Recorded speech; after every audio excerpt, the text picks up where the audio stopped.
Bonjour à toutes et à tous, bienvenue dans EBIM, le podcast dédié à la digitalisation du monde du bâtiment. Je m'appelle Siama Mokran, Customer Success Manager chez Man & Machine, et chaque mois, je vais à la rencontre de personnalités inspirantes qui œuvrent au quotidien pour transformer leur métier et l'adapter aux enjeux de demain. Pour cette saison, j'ai choisi d'explorer le BIM comme levier de digitalisation pour le secteur de la construction. Architectes, ingénieurs, en bureau d'études, maîtres d'œuvre ou directeurs de programme, tous mes invités sont animés d'une conviction, le BIM est une excellente opportunité de réinventer les métiers de la construction pour y introduire tous les bénéfices du digital. J'accueille aujourd'hui Jérôme Bonnet, un passionné de digital et de technologie au service de la construction. Architecte d'origine et de cœur, il est tombé dans l'univers de la 3D en sortant de l'école d'architecture et ne l'a plus lâché. Après avoir vendu, formé, puis intégré diverses solutions 3D dédiées à l'architecture, il a relevé le défi du pilotage BIM chez l'AIA, puis celui de mettre le BIM au service des défis énergétiques et de la maintenance des ouvrages. Jérôme a une idée précise de la place du BIM dans le processus projet et nous partage ses retours d'expérience sur la mise en œuvre de vrais cas d'usage BIM. Et BIM, Jérôme, c'est à toi. Bonjour Jérôme et merci d'avoir accepté mon invitation. Bonjour CM, et merci à toi. Alors j'entre toujours dans le vif du sujet en demandant à mes invités quelle est leur propre définition du BIM. Pour moi, effectivement, on en reparlera un peu plus tard, mais avec mes deux obsessions que sont la donnée juste et surtout la donnée juste d'entrée, pour moi, une définition plutôt efficace du BIM, c'est une donnée centralisée de confiance, sur le vérifiable, et en mode collaboratif. Jérôme, est-ce que tu peux m'en dire un petit peu plus sur ton parcours et ton premier contact avec le BIM ? Alors, mon parcours et le premier contact avec le BIM, c'est un peu progressif, puisque mon parcours sorti d'école d'architecture, encore jeune étudiant, j'ai effectivement répondu à une annonce pour des gens qui maîtrisaient AutoCAD que je n'avais jamais vu. Donc, j'ai vite couru à la Fnac, acheté des livres, et puis j'ai potassé, et c'est comme ça qu'a commencé mon parcours informatique, un peu par hasard, et je me suis rapidement passionné pour les outils de 3D. À l'époque, les Architrion, les ArcPlus et autres étaient des logiciels qui étaient très clairement révolutionnaires par rapport aux outils qu'on avait et qui étaient en plus très différenciants. Et en tant que jeune architecte, ça m'a permis d'intégrer des grandes agences et d'assez rapidement me confronter au manque de formation, de maîtrise et d'installation de ces logiciels. C'est d'ailleurs par le monde, tu l'as dit dans la présentation, le monde de la formation, de la vente et d'installation de logiciels que je suis rentré dans le BIM par cet intermédiaire-là. Et puis assez rapidement, j'allais dire 5-6 ans plus tard, Autodesk a dû racheter Revit dans les années 2000, 99-2000. Pour avoir travaillé sur Revit, on est rapidement, avec Maxime Langlais, on s'est rendu compte qu'il fallait faire quelque chose, non plus sur le réseau classique de la Grande Maison Bleue, mais sur de la vente de logiciels, mais surtout de services, monter une société qui s'appelait EasyTech, sur lequel on a fait donc de la formation et du déploiement. Clairement de Revit, je me confesse, mais d'autres outils aussi. Et c'est par cet intermédiaire d'accompagnement et autres que je suis revenu à mes premières amours en intégrant, en travaillant avec des agences comme Ori sur Paris, et puis l'AIA sur Lyon, où j'ai pris le poste de BIM manager du groupe pendant 4 ans. Où là, effectivement, il y avait un double challenge, c'était d'implémenter l'outil sur la totalité des agences en France, d'écrire les méthodologies, de construire une équipe de support. Et là, on s'est confronté effectivement à de très beaux projets, mais beaucoup de projets de réhabilitation, comme l'Hôtel Dieu à Lyon et l'Hôpital Grasse de Monaco. Et c'est là où j'ai toujours été sensibilisé par la simulation énergétique et économique du bâtiment, mais c'est là où j'ai été confronté pour la première fois à ces notions de diagnostic de polluants. Et c'est comme ça que j'ai intégré AC Environnement par la suite, pour là aussi mettre en place les méthodologies BIM et gestion de data dans le cadre du diagnostiqueur technique du bâtiment. Donc tu as une expérience confirmée dans l'implémentation du BIM, donc depuis tes débuts. Mais selon toi, justement, de par cette expérience, quel est le défi dans l'implémentation du BIM dans une entreprise ? Aujourd'hui, le défi et puis les freins, c'est une perception réelle de la valeur ajoutée. Le défi, c'est de faire comprendre qu'il ne suffit pas de passer à l'informatique, de passer au BIM, de passer à la digitalisation, pour que tout se passe bien. Il faut avoir une vraie vision de où on va positionner ce nouvel outil dans la chaîne de production. Et le vrai défi est là, en sachant qu'aujourd'hui, les réponses, avec le recul qu'on a, sont quand même évidentes, que sont toutes ces notions de simulation Alors bien sûr, quand on conçoit un projet simulation économique, simulation réglementaire, simulation programmatique, rien que là, sur les premiers pas, c'est très important. Mais derrière, et là où moi j'interviens plus spécifiquement, qui sont des simulations une fois de plus, sur de la donnée validée, confirmée en mode collaboratif. On sait qu'aujourd'hui, quand on va travailler sur de l'existant, être en capacité de partager des données que tout le monde ne maîtrise pas, eh bien, fait gagner du temps et de l'argent sur la totalité de la chaîne de production. Et le vrai défi, il est là. C'est de faire comprendre aux politiques que implémenter, mettre en place une méthodologie et des outils BIM va réellement nous faire gagner du temps, va réellement influer d'une manière très importante sur la qualité des projets. Quels sont selon toi les aspects les plus importants dans un processus BIM ? Je dis souvent, quand on est confronté à ce genre de demande, il y a 3 questions auxquelles il faut répondre. C'est pourquoi faire et pourquoi faire, qui en fait intègrent les besoins, les cas d'usage réels de la demande. D'abord parce que c'est important de répondre aux problématiques des clients, et puis surtout pour leur faire comprendre, puisqu'en fait le BIM, c'est ce plat de nouilles où dès qu'on tire d'un côté, on fait bouger l'autre. C'est de se dire, répondre à un cas d'usage, c'est important, mais si on le fait avec un environnement informatique et des méthodes qui sont propriétaires, et qu'on n'a pas l'agilité de pouvoir faire varier cette réponse technique en même temps que la montée en compétence des utilisateurs, eh bien on se trompe. Donc c'est leur dire pourquoi vous avez besoin du BIM, pourquoi vous croyez avoir besoin du BIM, en leur faisant comprendre que par définition, il faut qu'on soit capable de répondre aux questions qui ne se posent pas aujourd'hui. Donc ça, c'est le premier truc, c'est cette agilité, et sans les effrayer, leur offrir la possibilité de répondre à tout. Ça, c'est le premier. Le deuxième, c'est qui? Les hommes. Puisqu'on le sait que dans toute transformation, dans toute mise en œuvre, si les hommes ne sont pas là, ça ne fonctionne pas. Et quand on parle des hommes, comme le BIM et cette méthode de travail collaboratif tout au long du cycle de vie, on connaît ça par cœur, il est évident qu'un ingénieur, un projeteur, un responsable de chantier, un économiste ne vont pas avoir les mêmes besoins. Ou plutôt, ils vont avoir besoin d'interroger et d'injecter de la donnée dans la même maquette, mais pas avec la même sémantique, pas avec les mêmes temps, pas avec les mêmes interactions. Et donc les hommes, une fois de plus pour la demande du client, sont importantes. On va commencer par le cœur de métier du client, et puis après, on va être capable de communiquer. Et puis le communiquer, c'est le troisième qui est un point impératif du BIM et qu'on oublie trop souvent, c'est ce mode collaboratif. Il faut systématiquement et d'une manière obsessionnelle être en maîtrise et en absolue nécessité d'être capable de communiquer avec la totalité des gens qui viennent face à nous, même si, comme les cas d'usage, on ne sait pas quand et qui ils vont être. Et là, c'est important parce que ça va impacter sur les environnements informatiques, qui sont le noir, ça fait peur à tout le monde, mais c'est important. Le contrôle, la sécurité, et puis surtout les méthodes de travail. Voilà. Tu saurais me donner un exemple concret ? Alors oui, en sachant qu'il y en a des millions, et comme dans le BIM, en fonction et avec tous tes invités qui m'ont précédé, tu as eu aussi des exemples, mais qui correspondaient à notre position dans la chaîne de production du bâtiment. Effectivement, sur la partie qui m'occupe depuis ces dernières années, gestion du diagnostic technique du bâtiment. On sait tous qu'aujourd'hui, et c'est un exemple assez parlant de la vertu du BIM, aujourd'hui, d'abord, les constructions neuves existent, mais elles sont forcément sur des terrains qui ont été occupés ou sur des bâtiments qui existent. Et donc, invariablement, tout au début, à la genèse d'un projet, il y a des diagnostics techniques. Diagnostics techniques qui sont réglementaires, obligatoires, obscurs et difficilement compréhensibles par tout le monde. Et pourtant, s'il y a diagnostic réglementaire, c'est qu'il y a, même si je grossis le trait un peu, des polluants et des précautions particulières à prendre. Et on peut imaginer, enfin, ou plutôt on constate que l'utilisation de ces données est très, très ponctuelle. Comme souvent, on édite un PDF, alors on fait tout ce qu'on veut, mais on édite un PDF, on le donne, réglementairement parlant, c'est tranquille, et puis après sur le chantier, il se débrouille, on verra plus tard.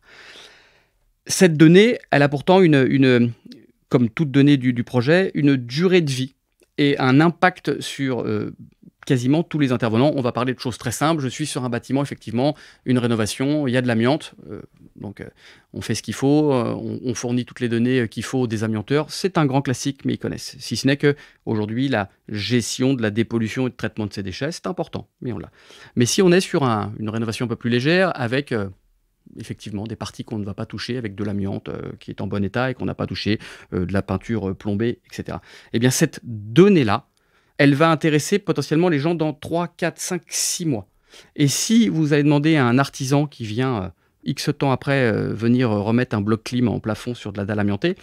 Bien sûr que la réglementation l'oblige à l'avoir, mais très souvent, il s'en rend compte quand il arrive sur le chantier. S'il a été capable de l'anticiper dans son chiffrage, s'il a été capable de l'anticiper dans le timing projet, parce que si on travaille sur de l'amiante, il faut fermer, etc., etc., on se rend compte que, là encore, une donnée de confiance validée va permettre d'anticiper, de planifier le chantier d'une manière beaucoup plus sereine, beaucoup plus pérenne. Et ça, on va l'avoir sur absolument tout. Si on l'extrapole sur de la structure, sur une reprise de charge sur une structure béton existante, eh bien, il est évident que si on sait qu'on a fait des études de sol qui ne sont pas toujours faciles à interpréter, eh bien, tout le monde va se rendre compte qu'il y a des choses à ne pas faire, etc., etc. Alors, ça va paraître évident pour les spécialistes du BTP, mais on se rend compte que c'est ces problématiques-là qui font que les chantiers glissent, que les coûts dérivent, et une fois de plus, le BIM, c'est une parfaite maîtrise et une sécurité dans une donnée centralisée accessible à tous. Tu parles de cette donnée, tu parles beaucoup de cette donnée centralisée, de cette donnée accessible. Quelle est ta position quant à la notion de continuité de la donnée aujourd'hui entre les phases d'un projet, justement? Alors ça aussi, c'est le poisson, le serpent de mer. On en parle beaucoup. En fait, il y a deux approches. Il y a la réponse technologique. Quid d'une donnée qui est entrée dans un format X et qui va migrer dans des formats Y, le célèbre format propriétaire, ou dans des exploitations un peu spécifiques, voire même, comme je le disais tout à l'heure, sur des sémantiques différentes. On peut très bien imaginer que, selon les corps de métier, on parle du même objet avec un vocable différent.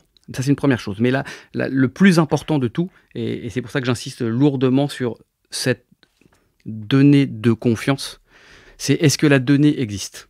Est-ce qu'elle est là ?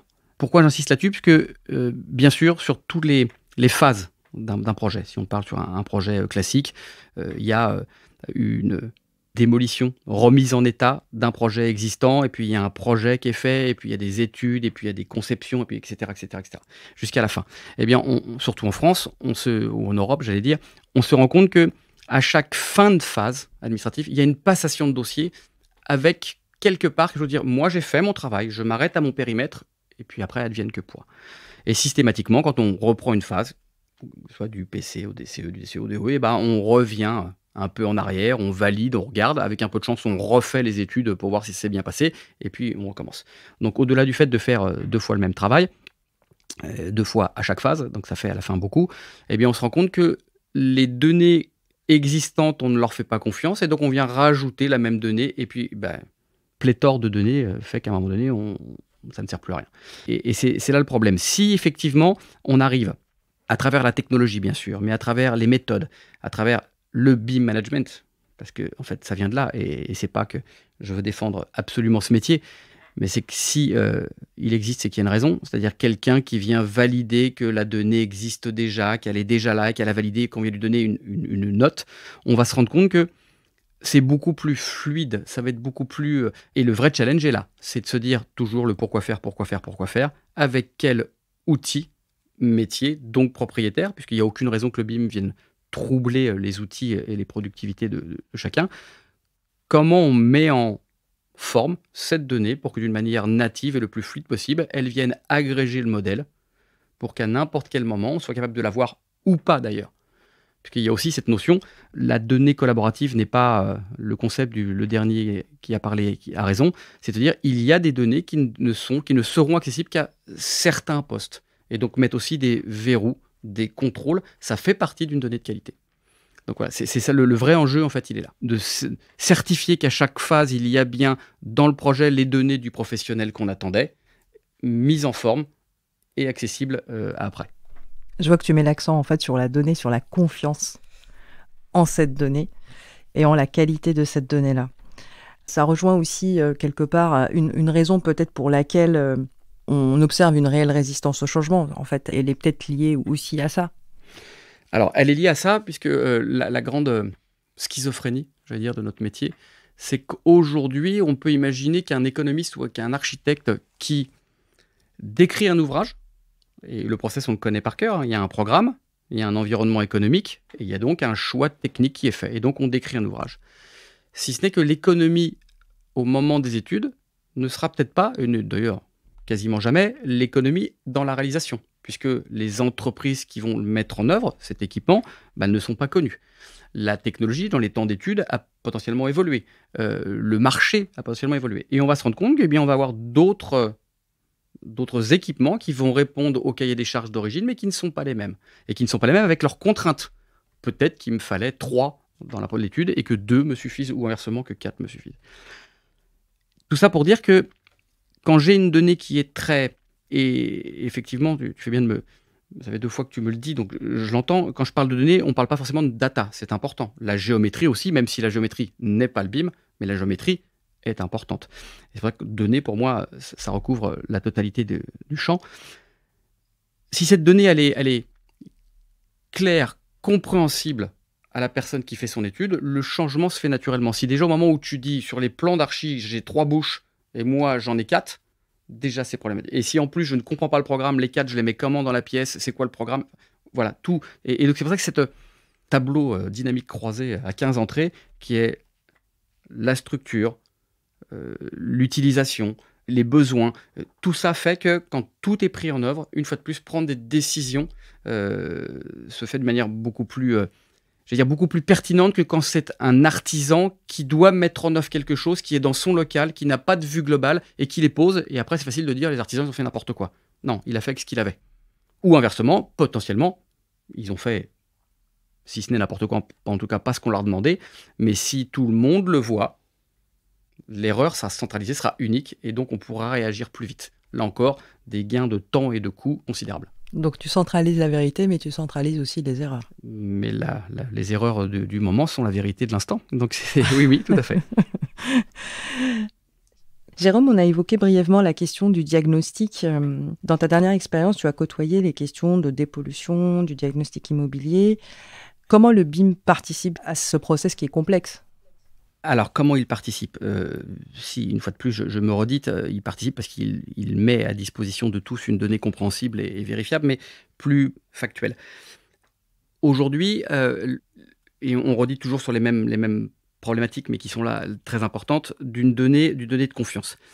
Si, en tant que BIMer, projeteur BIM, je suis sur un projet que j'ai besoin, je récupère des données, en l'occurrence amiantes. Je sais qu'aujourd'hui, techniquement parlant, je suis capable de remodéliser pour en avoir des surfaces, des cubatures.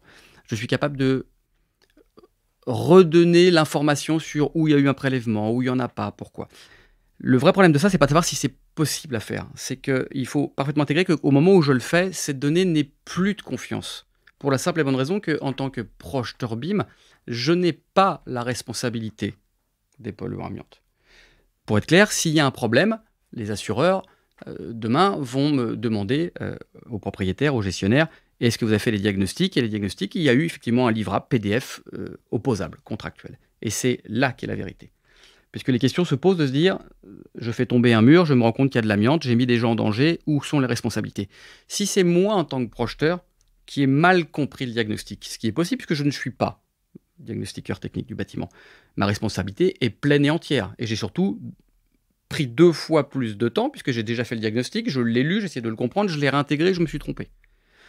L'autre question, c'est que se passe-t-il si, malheureusement, il y a une erreur ou une incompréhension dans le diagnostic d'origine ?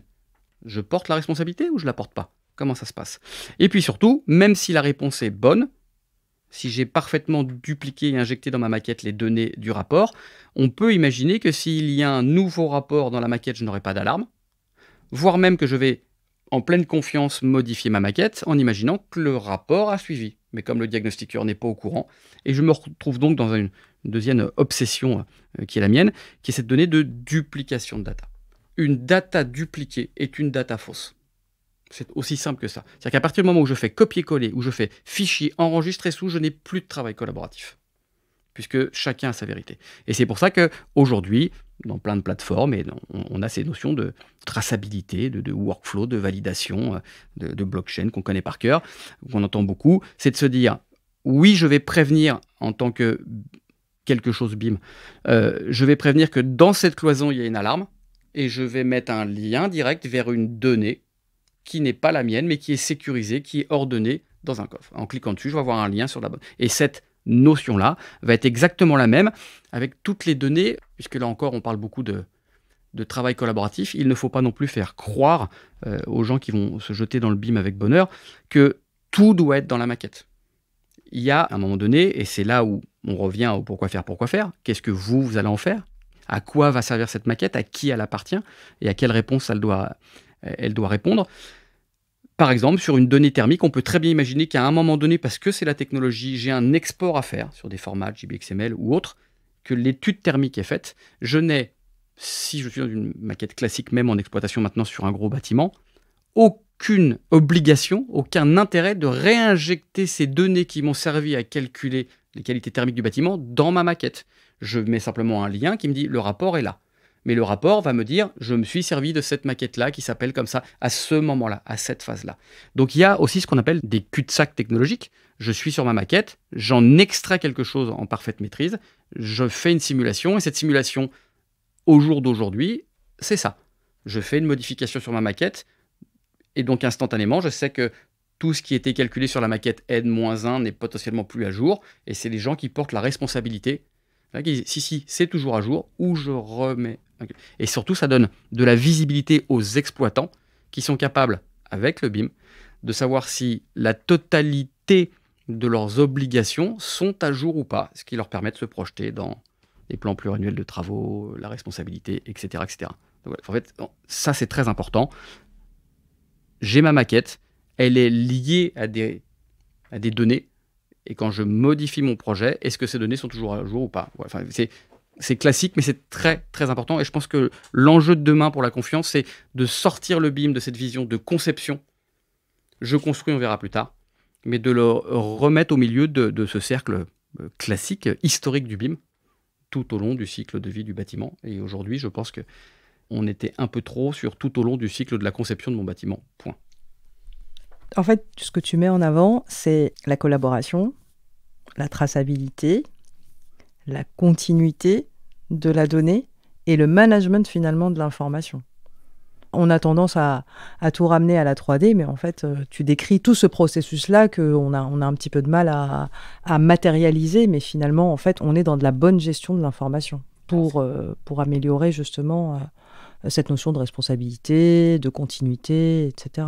Alors c'est tout à fait ça, si ce n'est que pendant, une fois de plus, c'est presque trop, parce qu'il faut un peu revenir en arrière et remettre les choses dans l'ordre. Pendant trop longtemps, effectivement, sur les 15 dernières années, moi le premier d'ailleurs malheureusement, avec nos niveaux de compétences, on a vendu le BIM comme d'abord un outil, ce qu'il n'est pas, et un outil de modélisation 3D complexe. Alors oui, il y a de la modélisation 3D complexe dans le BIM. Mais il faut que, une fois de plus, cette modélisation complexe 3D puisse servir à. Donc, qu'elle soit exploitable, qu'elle soit compréhensible. Et toute cette donnée de confiance, à 30, 40, 50, 60%, elle est alimentée directement par la géométrie de la maquette.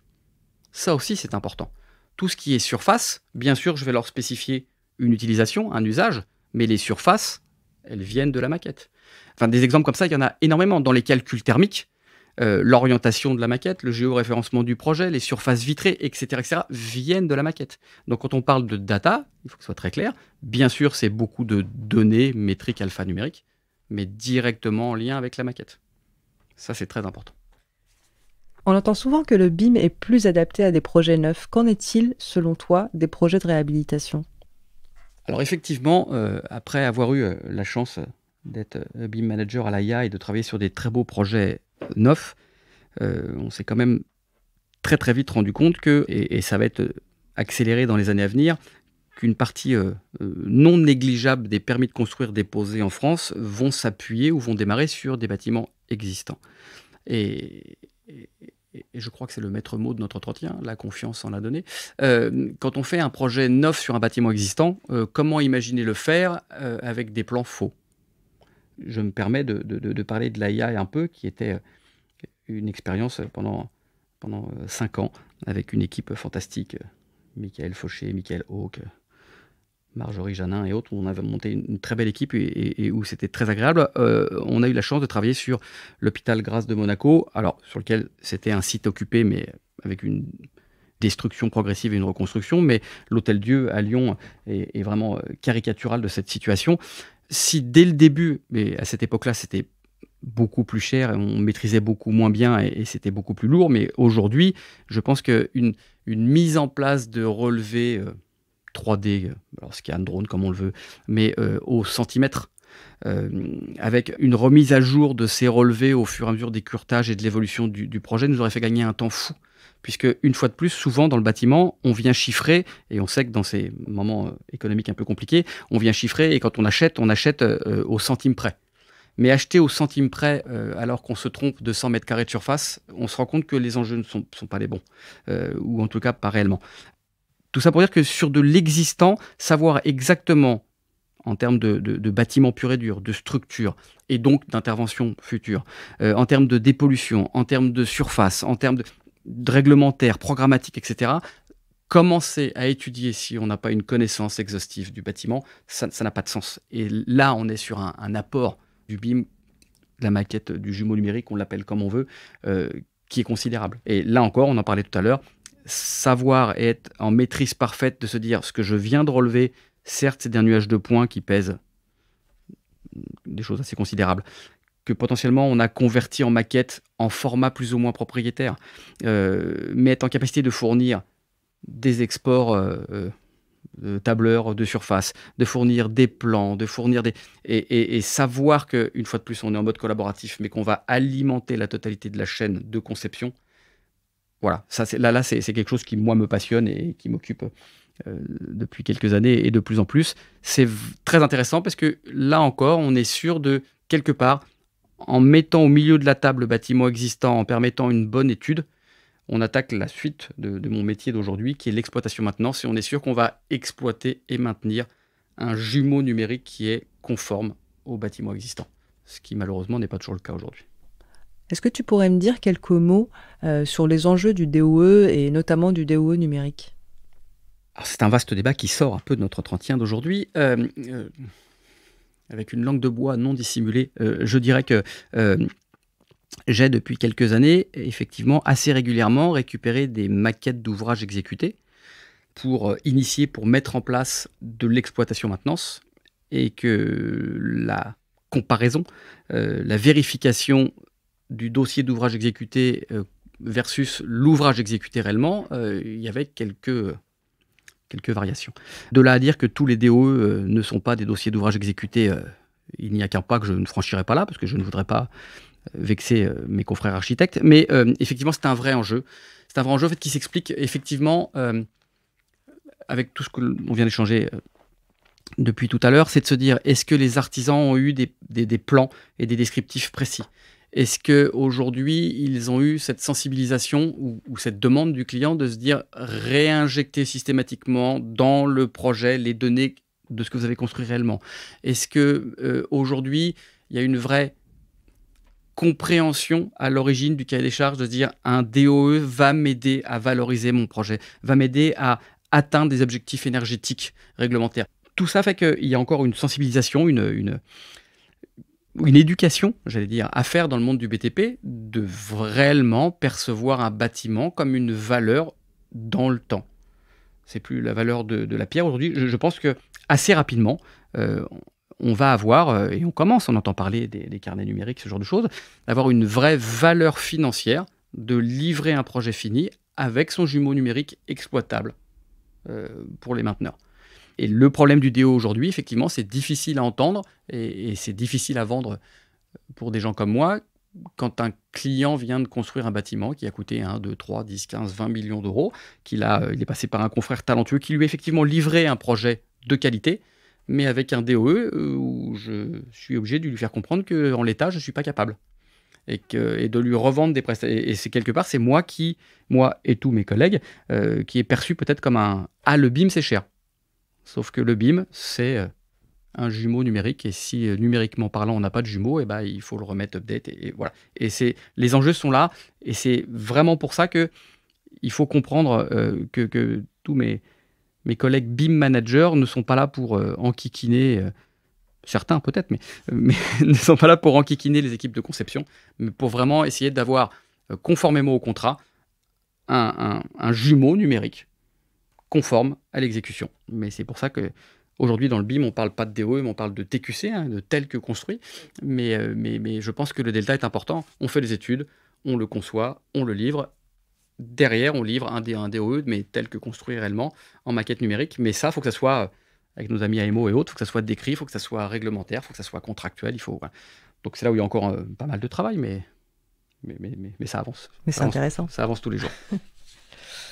Alors Jérôme, si tu avais un dernier conseil à donner à ceux qui nous écoutent et qui pourraient un peu synthétiser ta pensée. Alors, conforme, ou plutôt en contradiction avec tout ce qu'on vient d'échanger, où on comprend beaucoup de complexité, beaucoup d'impact et beaucoup d'effets de bord, je dirais simplifier, tout bêtement, simplifier.